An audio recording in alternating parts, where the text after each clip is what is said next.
I'm going to talk, I think, mostly about dancing. Yeah. Um, yeah, and so I'll start with the fact that I used to dance as a child. I used to dance those ones for kwenda Catholic church. Alafu mnafanya like ebaba, those kinds of dancings. And then I stopped dancing because of many things, including the fact that you had to go to school on Saturday, and at some point on Sunday, I was in school in New Light. So like we had to go to school on Sunday and everything. But I bring up dancing because it is something that stayed with me, not the dancing thing, but the fact that I did a lot of things outside of school that were not school related.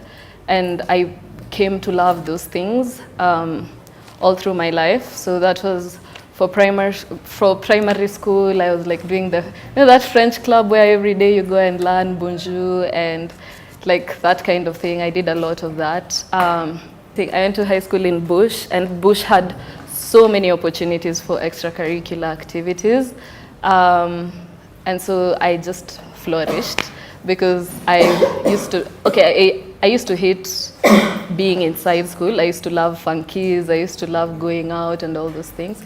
So I oversubscribed to a lot of activities. And I danced in high school, but like I was not good at dancing in high school. Part of it was that I wasn't confident. And I remember the first night, like during those house meetings, like there's a girl who was going around, and then she came and asked me, are you male or female?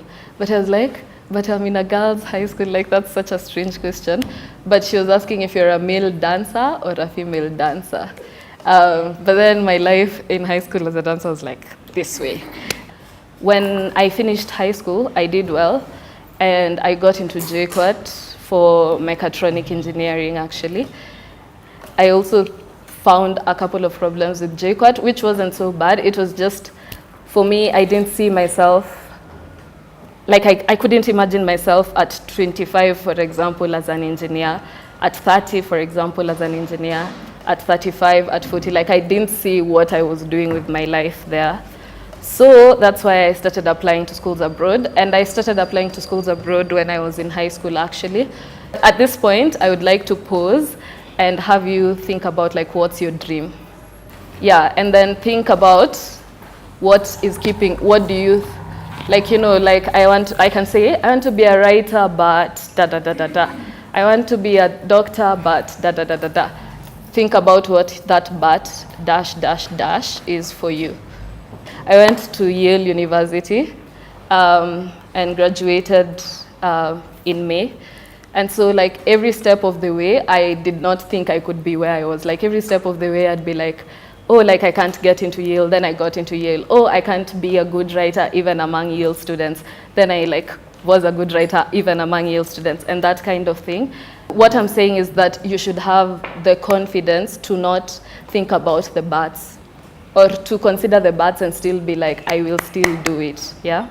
I got into Yale early, and the first 2 times I hadn't been applying to very selective schools because I didn't think I could get in.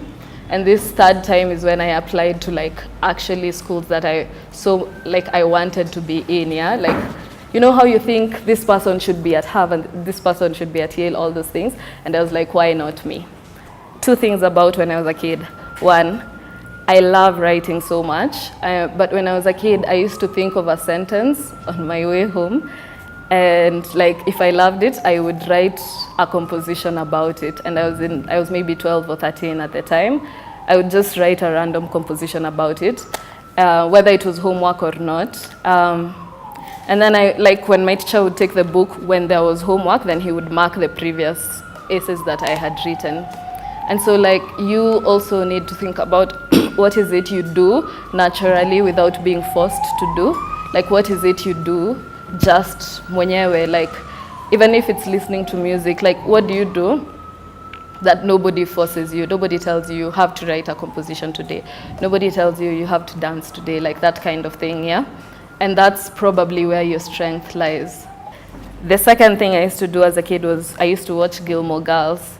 It's a show about this girl who like loves to read, loves to learn all these things.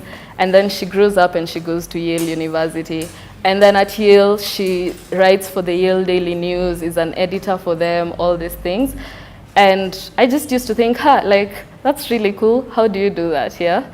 And so for me, I didn't necessarily think of Yale in particular, but I really wanted to be the best version of whatever it is I am, yeah? So like, if I want to be an engineer, I wanted to like work for the most challenging engineering programs. If I wanted to be a writer, I wanted to be like the either best known or best writer. Like, you know, some of the best writers are not the best known ones, but like that kind of thing, yeah. That's how come I became interested in like applying to very challenging schools that I didn't think, you know, every year, like Yale takes 2 people from Kenya, Harvard takes maybe 5 people from Kenya, Wharton took Angie. Like, they take very small groups of people, but then I thought, like, I wanted to be in a space where I would be the best at that. It doesn't mean that the only way to be the best is to go to a school abroad. But then when I got to Yale, the same thing that I am trying to say dancing made me do is like just get out of my comfort zone. Actually, that's the easiest way to say it. And so when I went, I signed up for the Yale Daily News, which is the daily newspaper there. So I got an email saying, if you want to write for them, you should send it. So now I'm this kid who's lonely in her room. It's winter, so I don't want to get out. And then I get this email, and then I thought, these people will probably never know who I am, yeah? So I wrote back an email. I had notes. I remember I had notes that said, like, it was, yes, a piece of writing, but it was mostly in, what's the word for bullet point form, yeah? So I sent it back, and I was like, I know it's bad. Like, in my head, I was like, I know this is a very bad piece of writing, but nobody will ever know, and nobody will ever attach it to being mine, yeah? So I sent it, and then that editor replied, hi, Ivy, we're really interested in your story. Would you be willing to like write more and meet us? And that's how actually, because I was taking physics, math, I was taking engineering classes at the time, because I was still doing mechanical engineering. Yeah, so that's how I worked with them, and they were really, really helpful.